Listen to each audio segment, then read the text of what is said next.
Fala pessoal, beleza? Um dos princípios-chave que devemos considerar ao criarmos um teste unitário é que precisamos fazer isso isoladamente.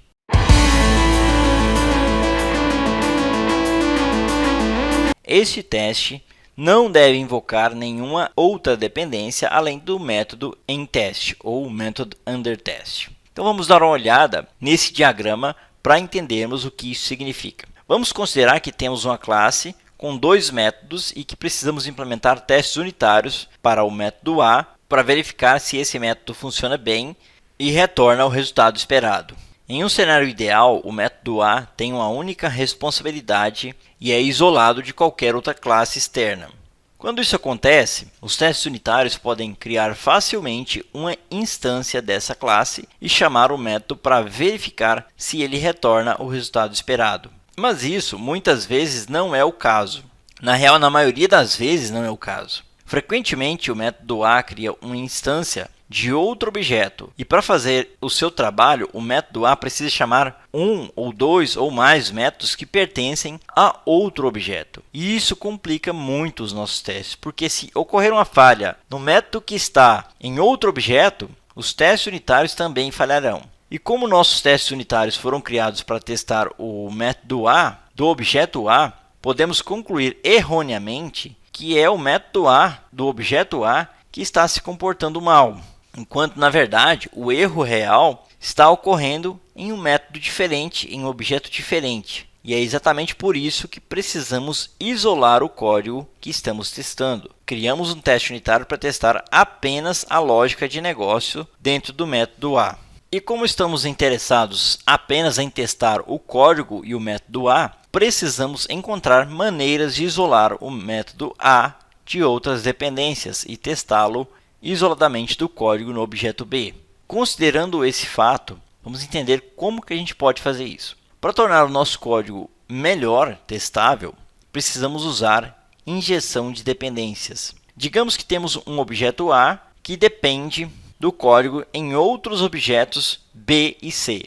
Atualmente, o objeto A cria uma nova instância da classe B e da classe C em um de seus métodos. Portanto, em vez de fazer com que o objeto A crie uma nova instância da classe B e da classe C, precisaremos inverter esse relacionamento e injetar no objeto A instâncias do objeto B e do objeto C.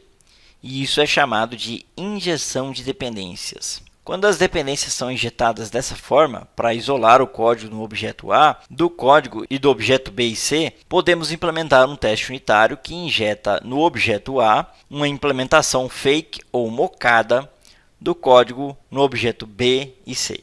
Dessa forma, podemos testar o código no objeto A isoladamente e assim evitamos situações em que um bug no objeto B cause um falso positivo no teste.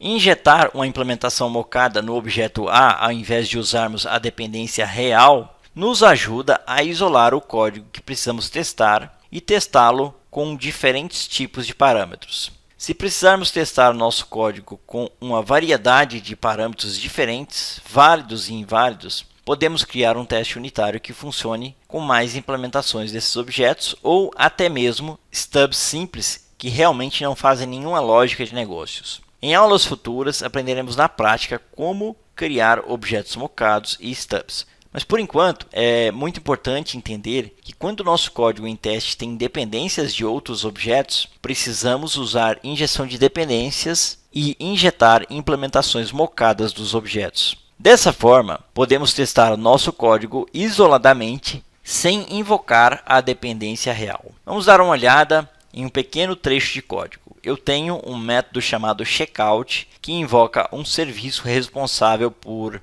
processar o pagamento. Ao invés de invocarmos payoutProcessor.processPayment, criamos uma nova instância de payoutProcessor e ao invés do checkout criar uma nova instância do serviço payoutProcessor, faremos com que esse método aceite essa instância como parâmetro ou mesmo no construtor da classe CartCheckout. Dessa forma, podemos usar injeção de dependências e injetar essa dependência usando o construtor ou pelo atributo. Se você não sabe bem o que é injeção de dependências, eu vou deixar nos recursos dessa aula links com artigos sobre o assunto. Então, basta dar uma conferida lá que você vai entender melhor o que é isso. Então, reforçando, quando precisamos implementar um teste unitário para validar o comportamento de um método, precisamos isolar esse método de outras dependências.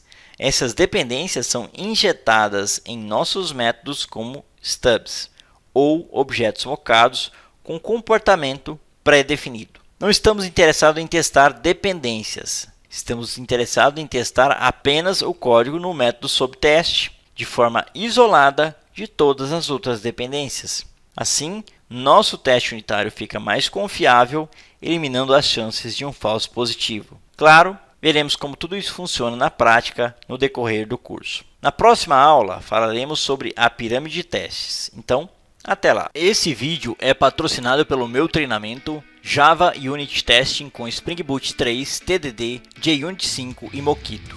Domine testes unitários de integração para apps Java e Spring Boot 3 com JUnit 5, Mockito, Test Containers e TDD. E dobre as suas oportunidades de crescimento na carreira. Mais detalhes na descrição e no comentário em destaque.